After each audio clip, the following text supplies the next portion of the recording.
Hello, I'm Allison, and welcome to another episode of Listen Now, Read Later, the podcast that leads you to your next favorite novel by reading you short stories. As always, we will be tying together short fiction and long-form fiction so that after you listen now, you can read later. Episode 8, It's Too Late to Apologize. Today we're bringing you 3 short stories, 2 by Anton Chekhov and 1 by Edgar Allan Poe. These 19th century stories come from different sides of the globe, but speak to universal concepts revolving around death and regret, from things people regret at the end of their lives to regrets that can cost a person their life. Afterward, Teresa will tell you why we have the perfect novel for you to read if today's stories were your cup of tea. Anton Chekhov was a Russian writer who lived from 1860 to 1904 and is widely regarded as one of the best short story writers ever. A licensed physician, he originally began writing simply to make some extra money. However, he soon was attracting literary attention, and his work shifted from humorous sketches like today's third story to more serious stories like today's first. Of course, humor, however subtle, remained an element in his work. Constance Garnett translated 70 volumes of Russian literature into English and is credited with introducing English audiences to Anton Chekhov's work. Born in England, she learned Russian from exiles and was known for being tireless in her work, going nearly blind while translating War and Peace. We will be using her translations of both of today's stories by Chekhov. Edgar Allan Poe was an American writer who lived from 1809 to 1849. One of the most influential writers of the English language, Poe originated the detective story and was the first well-known American writer to make a living from writing alone. Known for both his poetry and prose, Poe was also a literary critic. Today's first story, Rothschild's Fiddle, was originally published in 1894 in a daily Moscow newspaper. Constance Garnett's translation was published in 1920. Our second story, The Telltale Heart, was first published in the inaugural issue of The Pioneer, a literary and critical magazine, in 1843. Finally, our third story, The Death of a Government Clerk, was originally published in 1883 in a weekly St. Petersburg magazine whose title translates to Fragments. Constance Garnett's translation was published in 1922. We're reading Rothschild's Fiddle from the Project Gutenberg e-book of The Chorus Girl and Other Stories. We're reading The Telltale Heart from Barnes & Noble's Edgar Allan Poe Complete Tales and Poems. And finally, we're reading The Death of a Government Clerk from the Project Gutenberg ebook of Love and Other Stories. All 3 of these stories, as well as Constance Garnett's translations of the Chekhov stories, are in the public domain. We hope you enjoy.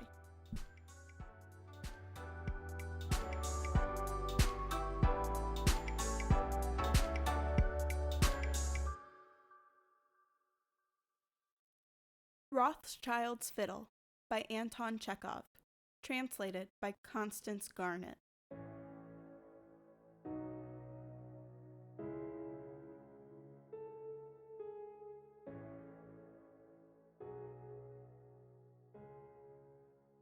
The town was a little one, worse than a village, and it was inhabited by scarcely any but old people who died with an infrequency that was really annoying.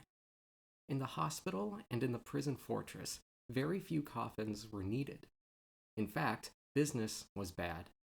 If Yakov Ivanov had been an undertaker in the chief town of the province, he would certainly have had a house of his own, and people would have addressed him as Yakov Matveyich. Here, in this wretched little town, people called him simply Yakov. His nickname in the street was, for some reason, Bronze, and he lived in a poor way, like a humble peasant, in a little old hut in which there was only one room. And in this room, he and Marfa, the stove, a double bed, the coffins, his bench, and all their belongings were crowded together. Yakov made good, solid coffins.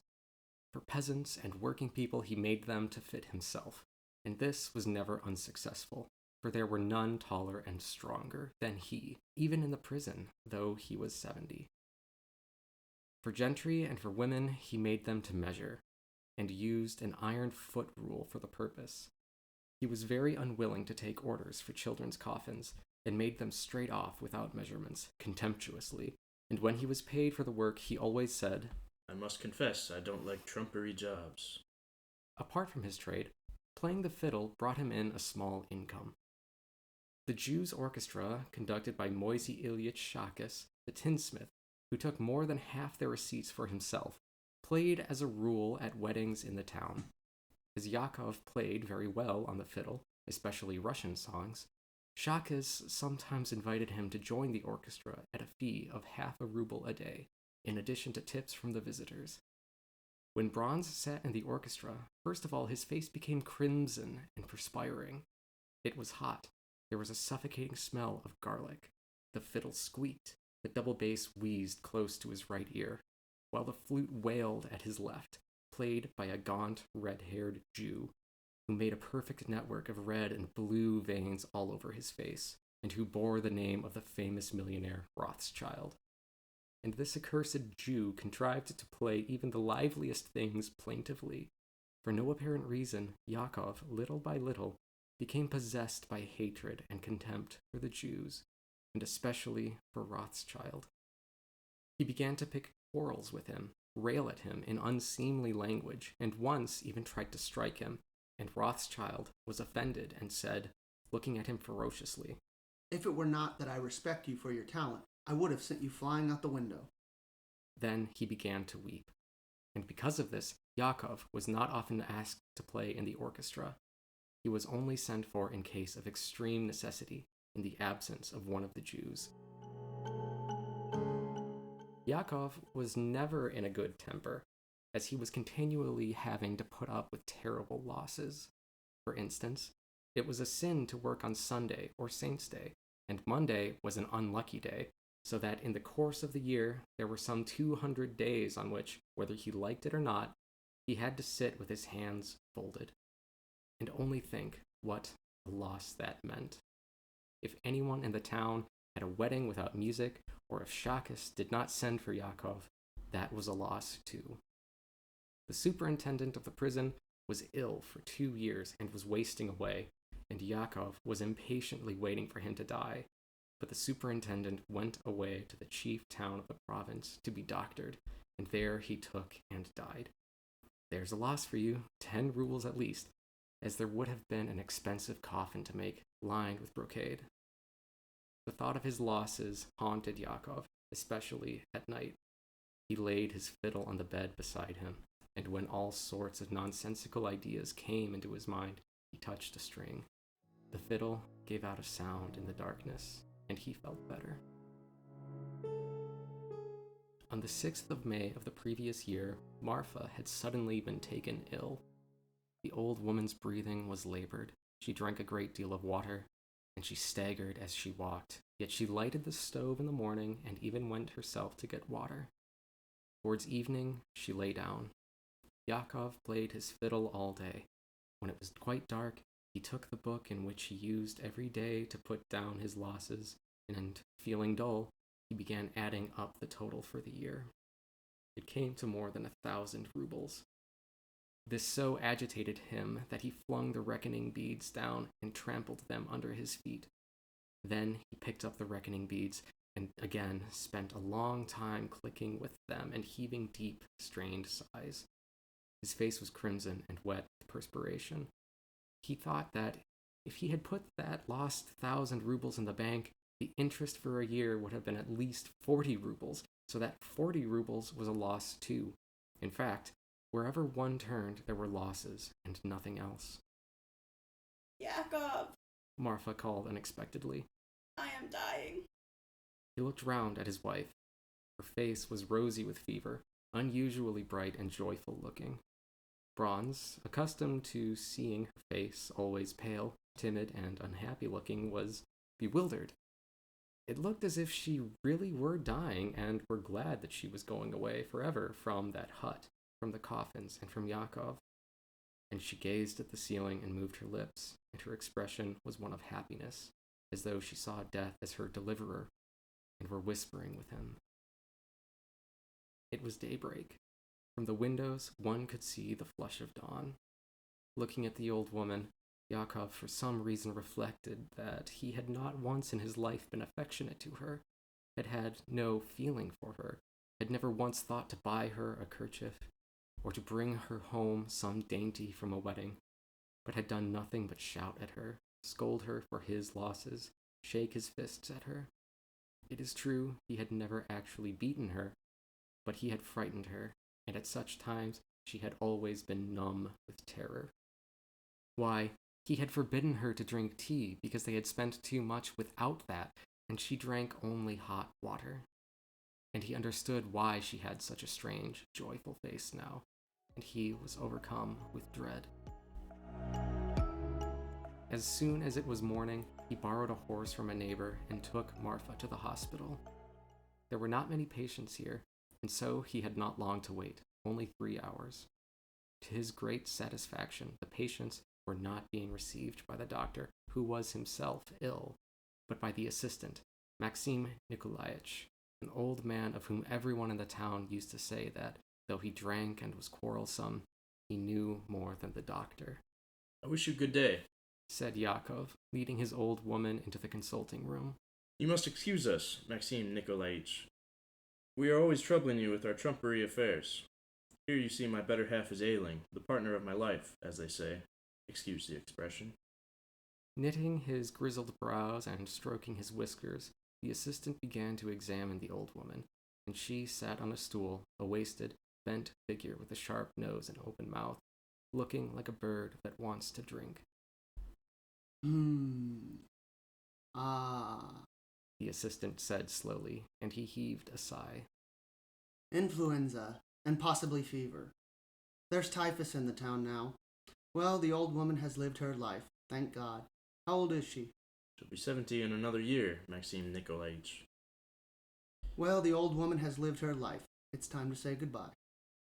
You are quite right in what you say, of course, Maxim Nikolaevich, said Yakov, smiling from politeness. And we thank you feelingly for your kindness.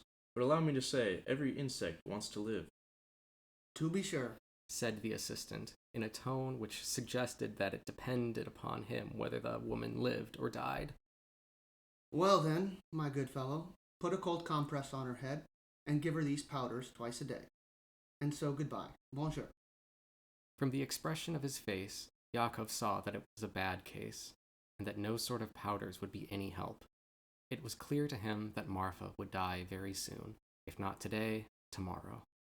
He nudged the assistant's elbow, winked at him, and said in a low voice, If you would just cup her, Maxim Nikolaevich. I have no time. I have no time, my good fellow. Take your old woman and go, in God's name. Goodbye.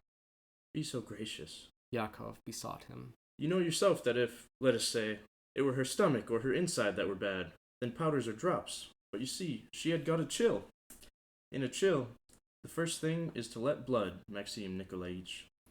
But the assistant had already sent for the next patient, and a peasant woman came into the consulting room with a boy. Go along, he said to Yakov, frowning.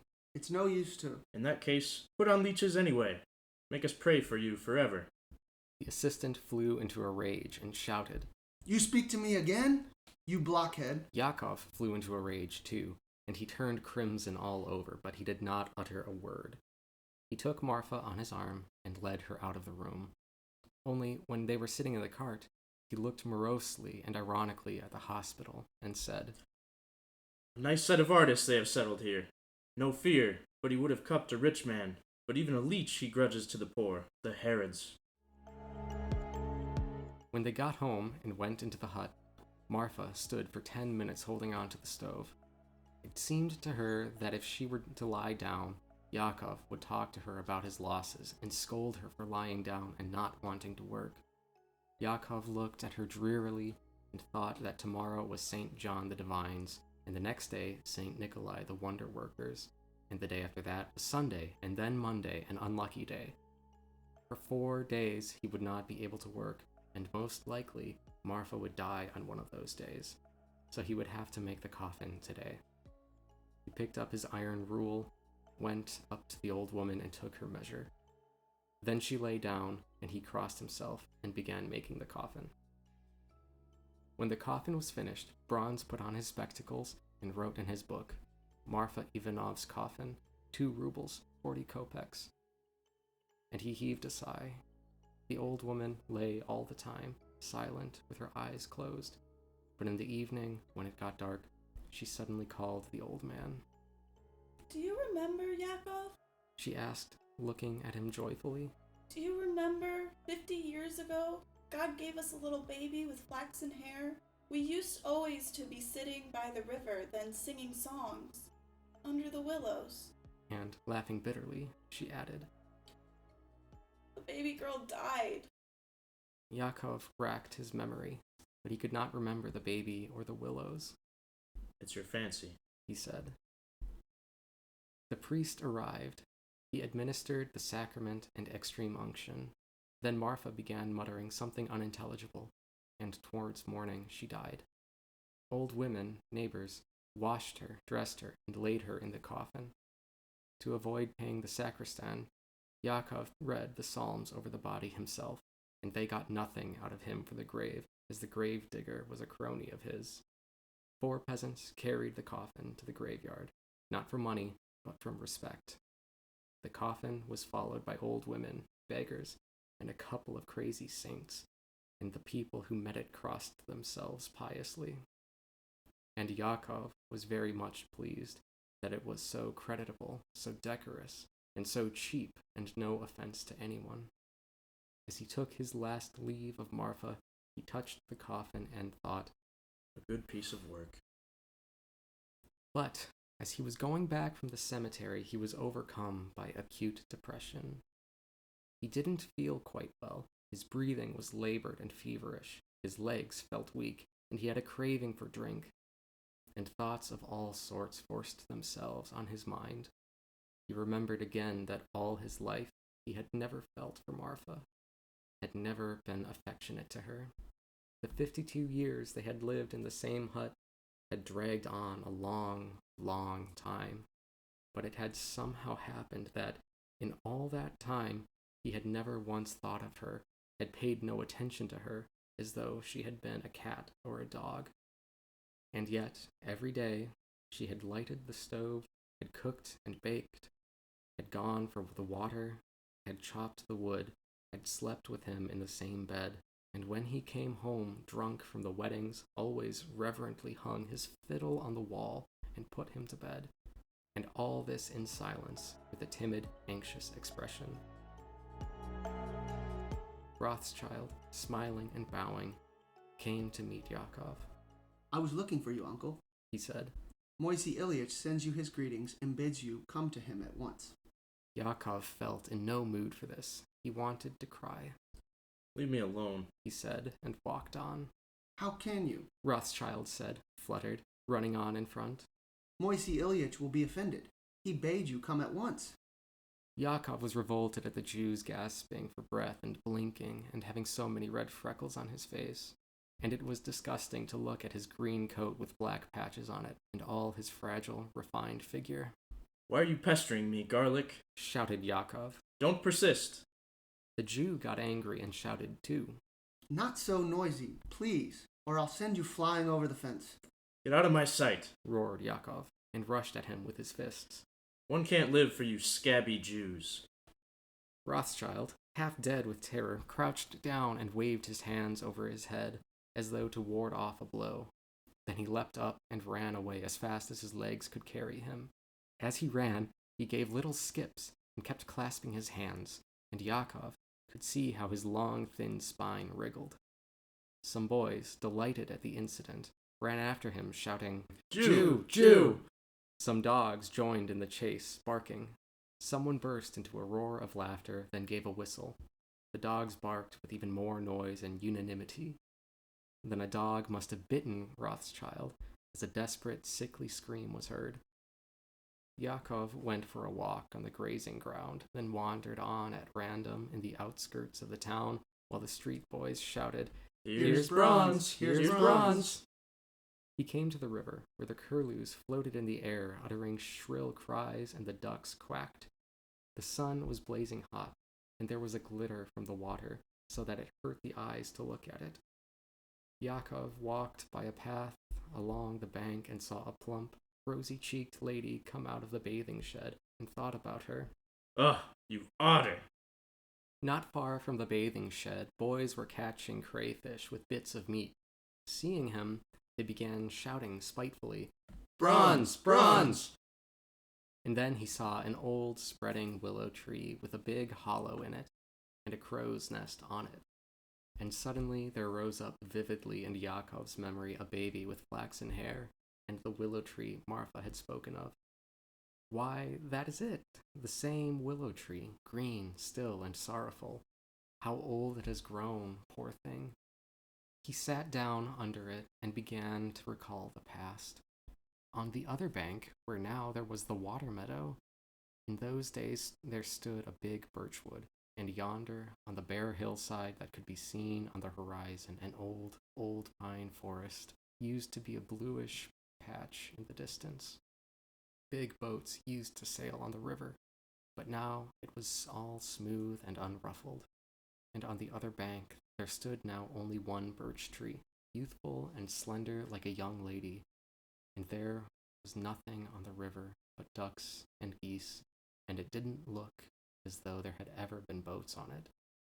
It seemed as though even the geese were fewer than of old. Yakov shut his eyes, and in his imagination huge flocks of white geese soared, meeting one another. He wondered how it had happened that, for the last 40 or 50 years of his life, he had never once been to the river, or if he had been by it, he had not paid attention to it. Why, it was a decent-sized river, not a trumpery one. He might have gone in for fishing and sold the fish to merchants, officials, and the barkeeper at the station, and then have put money in the bank. He might have sailed in a boat from one house to another, playing the fiddle, and people of all classes would have paid to hear him. He might have tried getting big boats afloat again. That would be better than making coffins. He might have bred geese, killed them, and sent them in the winter to Moscow. Why, the feathers alone would very likely mount up to 10 rubles in the year. But he had wasted his time. He had done nothing of this. What losses? Ah, what losses? And if he had gone in for all those things at once, catching fish and playing the fiddle and running boats and killing geese, what a fortune he would have made. But nothing of this had happened, even in his dreams. Life had passed uselessly, without any pleasure, had been wasted for nothing, not even a pinch of snuff. There was nothing left in front, and if one looked back, there was nothing there but losses, and such terrible ones. It made one cold all over. And why was it a man could not live so as to avoid these losses and misfortunes? One wondered why they had cut down the birch copse and the pine forest. Why was he walking with no reason on the grazing ground? Why do people always do what isn't needful? Why had Yakov all his life scolded, bellowed, shaken his fists, ill-treated his wife, and, one might ask, what necessity was there for him to frighten and insult the Jew that day? Why did people in general hinder each other from living? What losses were due to it? What terrible losses! If it were not for hatred and malice, people would get immense benefit from one another. In the evening and the night, he had visions of the baby, of the willow, of fish, of slaughtered geese, and Marfa looking in profile like a bird that wants to drink, and the pale, pitiful face of Rothschild, and faces moved down from all sides and muttered of losses. He tossed from side to side and got out of bed 5 times to play the fiddle. In the morning, he got up with an effort and went to the hospital. The same Maxim Nikolaevich told him to put a cold compress on his head and gave him some powders, and from his tone and expression of face, Yakov realized that it was a bad case, and that no powders would be any use. As he went home afterwards, he reflected that death would be nothing but a benefit. He would not have to eat or drink or pay taxes or offend people, and as a man lies in his grave not for 1 year but for hundreds and thousands, If one reckoned it up, the gain would be enormous. A man's life meant loss. Death meant gain. This reflection was, of course, a just one, but yet it was bitter and mortifying. Why was the order of the world so strange that life, which is given to man only once, passes away without benefit? He was not sorry to die, but at home, as soon as he saw his fiddle, it sent a pang to his heart, and he felt sorry. He could not take the fiddle with him to the grave, and now it would be left forlorn. And the same thing would happen to it as to the birch copse and the pine forest. Everything in this world was wasted, and would be wasted. Yakov went out of the hut and sat in the doorway, pressing the fiddle to his bosom. Thinking of his wasted, profitless life, he began to play. He did not know what, but it was plaintive and touching, and tears trickled down his cheeks. And the harder he thought, the more mournfully the fiddle wailed. The latch clicked once and again, and Rothschild appeared at the gate. He walked across half the yard boldly, but seeing Yakov, he stopped short and seemed to shrink together, and probably from terror, began making signs with his hands as though he wanted to show on his fingers what o'clock it was. Come along, it's all right, said Yakov in a friendly tone, and he beckoned him to come up. Come along. Looking at him mistrustfully and apprehensively, Rothschild began to advance, and stopped 7 feet off. Be so good as not to beat me, he said, ducking. Moisey Ilyich has sent me again. Don't be afraid, he said. Go to Yakov again and tell him, he said. We can't get on without him. There is a wedding on Wednesday.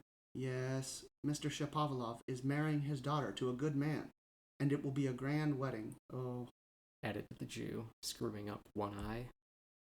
I can't come, said Yakov, breathing hard. I'm ill, brother.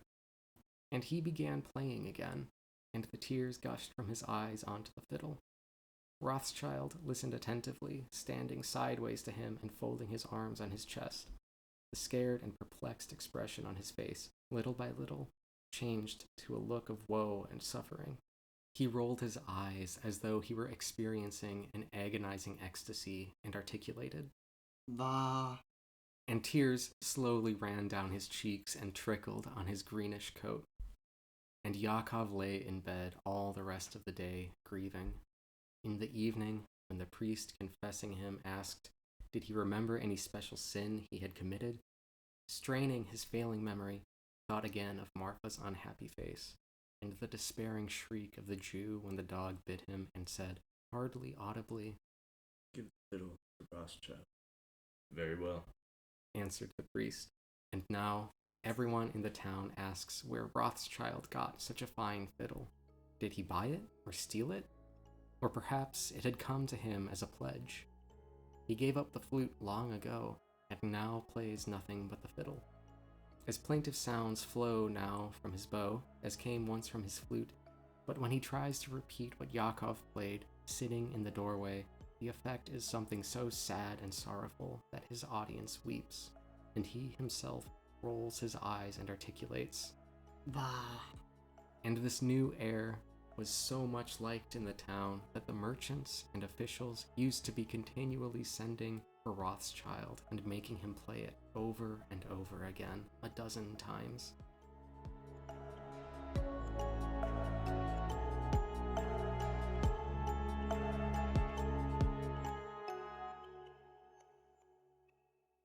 We hope you enjoyed our first story. Next we have The Telltale Heart by Edgar Allan Poe.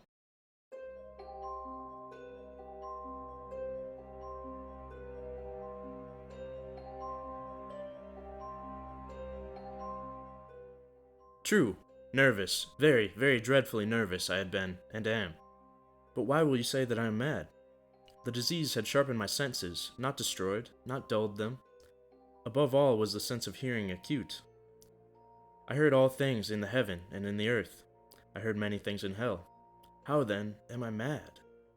Hearken, and observe how healthily, how calmly I can tell you the whole story. It was impossible to say how first the idea entered my brain. but once conceived, it haunted me day and night. Object, there was none. Passion, there was none. I loved the old man. He had never wronged me. He had never given me insult. For his gold I had no desire. I think it was his eye. Yes, it was this. One of his eyes resembled that of a vulture, a pale blue eye, with a film over it. Whenever it fell upon me, my blood ran cold, and so by degrees, very gradually, I made up my mind to take the life of the old man, and thus rid myself of the eye forever. Now this is the point. You fancy me mad. Madmen know nothing. But you should have seen me. You should have seen how wisely I proceeded, with what caution, with what foresight, with what dissimulation I went to work. I was never kinder to the old man than during the whole week before I killed him. And every night, about midnight, I turned the latch of his door and opened it. Oh, so gently. And then, when I had made an opening sufficient for my head, I put in a dark lantern, all closed, so that no light shone out, and then I thrust in my head. Oh, you would have laughed to see how cunningly I thrust it in. I moved it slowly, very, very slowly, so that I might not disturb the old man's sleep. It took me an hour to place my whole head within the opening, so far that I could see him as he lay upon his bed. Ha! Would a madman have been so wise as this? And then, when my head was well in the room, I undid the lantern cautiously. Oh, so cautiously. Cautiously, for the hinges creaked. I undid it just so much that a single thin ray fell upon the vulture eye. And this I did for 7 long nights, every night, just at midnight. But I found the eye always closed, and so it was impossible to do the work. For it was not the old man who vexed me, but his evil eye. And every morning, when the day broke, I went boldly into the chamber, and spoke courageously to him, calling him by name in a hearty tone, and inquiring how he had passed the night. So you see, he would have been a very profound old man indeed, to suspect that every night, just at 12, I looked in upon him while he slept. Upon the 8th night, I was more than usually cautious in opening the door. A watch's minute hand moves more quickly than did mine. Never before that night had I felt the extent of my own powers, of my sagacity. I could scarcely contain my feelings of triumph. To think that there I was, opening the door, little by little, and he not even to dream of my secret deeds or thoughts. I fairly chuckled at the idea, and perhaps he heard me, for he moved on the bed suddenly, as if startled. Now you may think that I drew back, but no.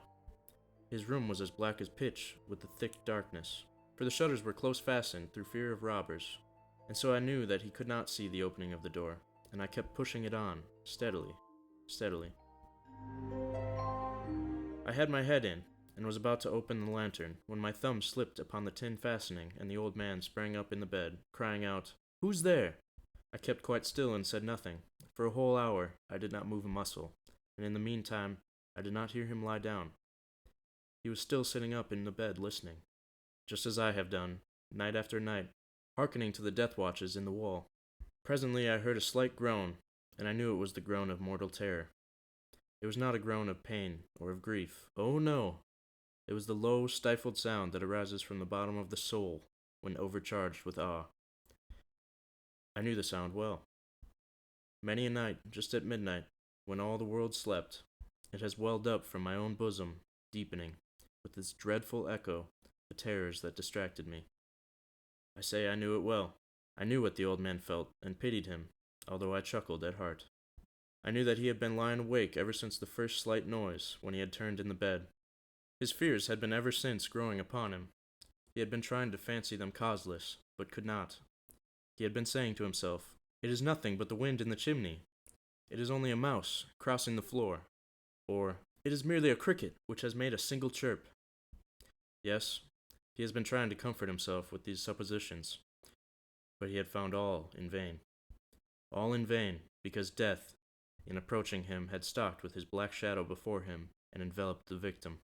And it was the mournful influence of the unperceived shadow that caused him to feel, although he neither saw nor heard, to feel the presence of my head within the room. When I had waited a long time, very patiently, without hearing him lie down, I resolved to open a very, very little crevice in the lantern. So I opened it, you cannot imagine how stealthily, until at length a single dim ray, like the thread of the spider, shot from out the crevice and fell upon the vulture eye. It was open, wide, wide open, and I grew furious as I gazed upon it. I saw it with perfect distinctness, all a dull blue, with a hideous veil over it that chilled the very marrow in my bones. But I could see nothing else of the old man's face or person, for I had directed the ray as if by instinct, precisely upon the damned spot. And now, have I not told you that what you mistake for madness is but over-acuteness of the senses? Now, I say, there came to my ears a low, dull, quick sound, such as a watch makes when enveloped in cotton. I knew that sound well, too. It was the beating of the old man's heart.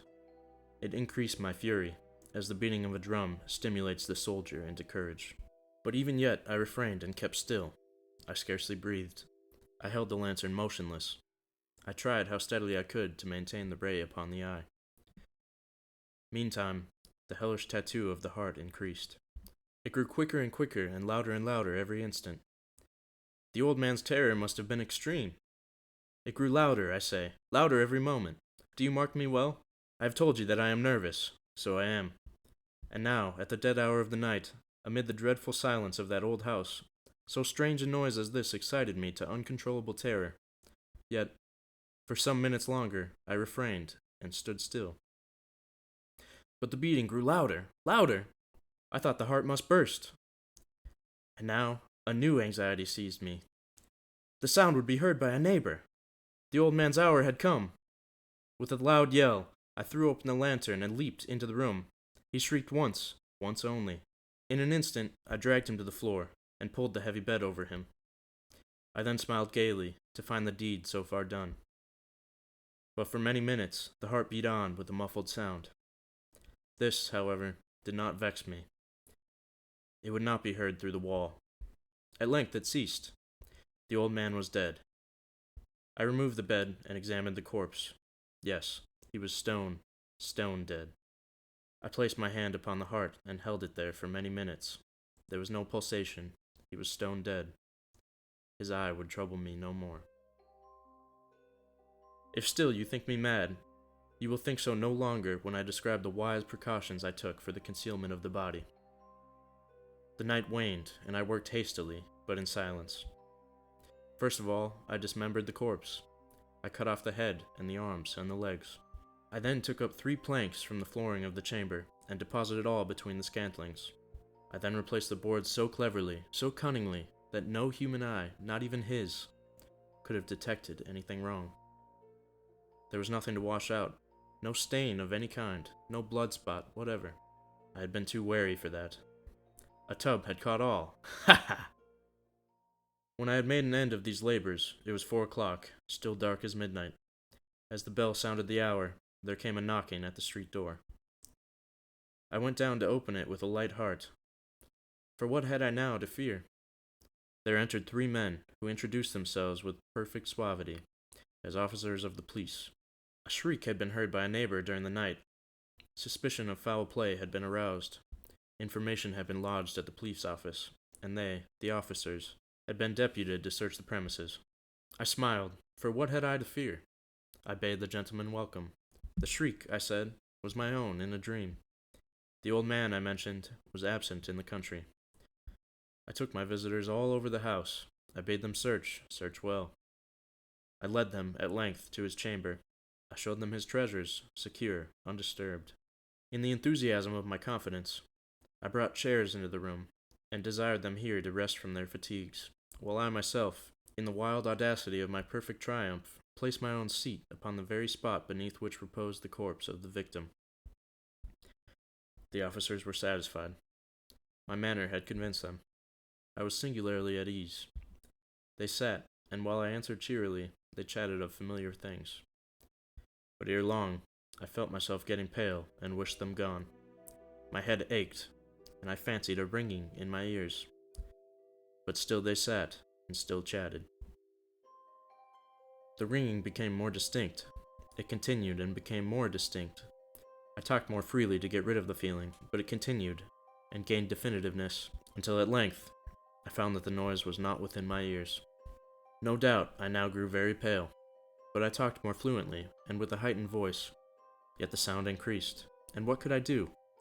It was a low, dull, quick sound, much such a sound as a watch makes when enveloped in cotton, I gasped for breath, and yet the officers heard it not. I talked more quickly, more vehemently, but the noise steadily increased. I arose and argued about trifles, in a high key, and with violent gesticulations, but the noise steadily increased. Why would they not be gone? I paced the floor to and fro with heavy strides, as if excited to fury by the observations of the men, but the noise steadily increased. Oh, God! What could I do? I foamed, I raved, I swore. I swung the chair upon which I had been sitting, and grated it upon the boards, but the noise arose over all, and continually increased. It grew louder, louder, louder, and still the men chatted pleasantly, and smiled. Was it possible they heard not? Almighty God! No! No! They heard, they suspected, they knew! They were making a mockery of my horror. This I thought, and this I think. But anything was better than this agony. Anything was more tolerable than this derision.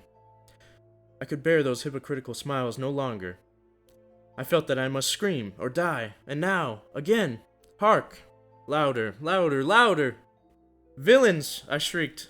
Dissemble no more! I admit the deed! Tear up the planks! Here, here! It is the beating of his hideous heart!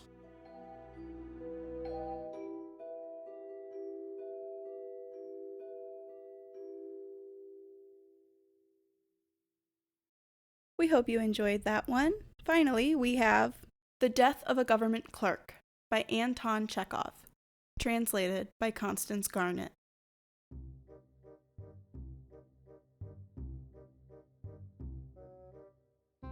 One fine evening, a no less fine government clerk called Ivan Dmitrich Chervyakov was sitting in the second row of the stalls, gazing through an opera glass at the Cloche de Conneville. He gazed and felt at the acme of bliss. But suddenly, in stories one so often meets with this but suddenly, the authors are right, life is so full of surprises. But suddenly his face puckered up, his eyes disappeared, his breathing was arrested. He took the opera glass from his eyes, bent over, and achoo! He sneezed, as you perceive. It is not reprehensible for anyone to sneeze anywhere. Peasants sneeze, and so do police superintendents, and sometimes even privy councillors. All men sneeze. Chervyakov was not in the least confused.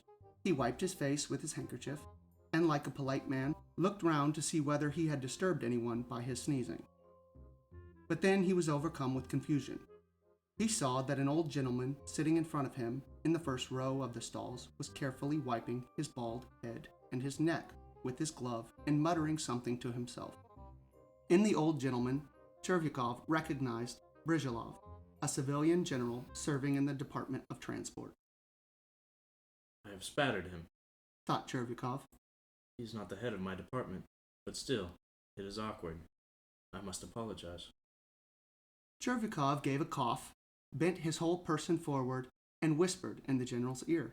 Pardon, Your Excellency. I have spattered you accidentally. Never mind, never mind. For goodness sake, excuse me. I did not mean to. Oh, please, sit down. Let me listen. Chervyakov was embarrassed. He smiled stupidly and fell to gazing at the stage. He gazed at it, but was no longer feeling bliss. He began to be troubled by uneasiness. In the interval, he went up to Brizhelov, walked beside him, and overcoming his shyness, muttered, I spattered you, Your Excellency. Forgive me. You see, I didn't do it to... Oh, that's enough. I'd forgotten it, and you keep on about it, said the general, moving his lower lip impatiently. He has forgotten, but there is a fiendish light in his eye. Thought Chervyakov, looking suspiciously at the general. And he doesn't want to talk. I ought to explain to him that I really didn't intend, that it is the law of nature, or else he will think I meant to spit on him. He doesn't think so now, but he will think so later. On getting home, Chervyakov told his wife of his breach of good manners. It struck him that his wife took too frivolous a view of the incident. She was a little frightened, but when she learned that Brizhelov was in a different department, she was reassured. Still, you had better go and apologize, She said. or he will think you don't know how to behave in public. That's just it. I did apologize, but he took it somehow queerly. He didn't say a word of sense. There wasn't time to talk properly. Next day, Chervyakov put on a new uniform, had his hair cut, and went to Brizalov's to explain. Going into the general's reception room, he saw there a number of petitioners, and among them the general himself, who was beginning to interview them. After questioning several petitioners, the general raised his eyes and looked at Chervyakov. Yesterday at the Arcadia, if you recollect, Your Excellency, The latter began. I sneezed and accidentally spattered. What nonsense. It's beyond anything. What can I do for you? Said the general, addressing the next petitioner. He won't speak. Thought Chervyakov, turning pale. That means that he is angry. No, it can't be left like this. I will explain it to him. When the general had finished his conversation with the last of the petitioners, and was turning towards his inner apartments, Chervyakov took a step towards him and muttered, Your Excellency, if I venture to trouble Your Excellency, it is simply from a feeling, I may say, of regret. It was not intentional, if you will so graciously believe me. The general made a lachrymose face and waved his hand. Why, you're simply making fun of me, sir, he said as he closed the door behind him. Where's the making fun in it? Thought Chervyakov. There is nothing of the sort. He is a general, but he can't understand. If that is how it is, I am not going to apologize to that fanfaron any more. The devil take him. I'll write a letter to him, but I won't go. By Jove, I won't. So thought Chervyakov as he walked home. He did not write a letter to the general. He pondered and could not make up that letter. He had to go next day to explain in person. I ventured to disturb Your Excellency yesterday. He muttered, when the general lifted inquiring eyes upon him. Not to make fun, as you were pleased to say. I was apologizing for having spattered you and sneezing, and I did not dream of making fun of you. Should I dare to make fun of you, if we should take to making fun, then there would be no respect for persons. There would be... Be off, yelled the general, turning suddenly purple and shaking all over. What? Asked Chervyakov in a whisper, turning numb with horror. Be off, repeated the general, stamping. Something seemed to give way in Chervyakov's stomach. Seeing nothing and hearing nothing, he reeled to the door, went out into the street, and went staggering along. Reaching home mechanically, without taking off his uniform, he lay down on the sofa and died.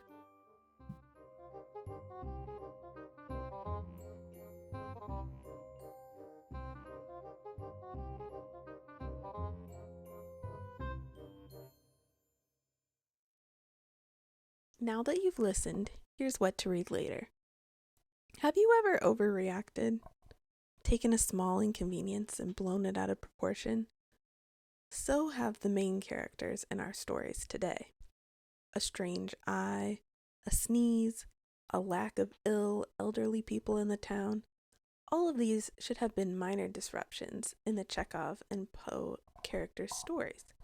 But these tiny things grew to much bigger problems, and as a result, much bigger consequences. That's what makes their stories so intriguing. So if you can relate to a social domino effect, if you like exploring the fallout of a seemingly small event, if you enjoy the something isn't quite right feeling in a story, and if you can handle a narrator that may or may not be telling the whole truth, then you have to read We Were Liars by E. Lockhart. The Sinclairs are a beautiful, wealthy family who spend their summers on a tranquil private island near Martha's Vineyard. Grandparents, parents, children, and even their specially invited guests all soak up the sun and breathe in the fresh air in privacy, peace, and healthy family companionship. But this summer is different, or maybe it isn't. Maybe the beautiful Sinclairs are hiding something, or maybe it's all out in the open. Maybe they truly are a perfect family, or maybe it's all a lie. Our team has suggested this book for this podcast to each other many times. It's a type of strange, suspenseful, unputdownable book that has a similar tone to many short stories. This was the perfect episode to pair with this book because of the reasons I listed earlier. And maybe I lied. Maybe there are even more reasons, and you'll just have to read to find out. So if you enjoyed this episode's stories, you have to read We Were Liars by E. Lockhart. Thanks for listening to this episode of Listen Now, Read Later. Follow us on Instagram for fun extras and updates on our next episode. Want to support local booksellers and this podcast? Buy We Were Liars and any other books you want through our bookshop.org affiliate store. Now it's time for you to go read the book, and we'll catch you when you listen later.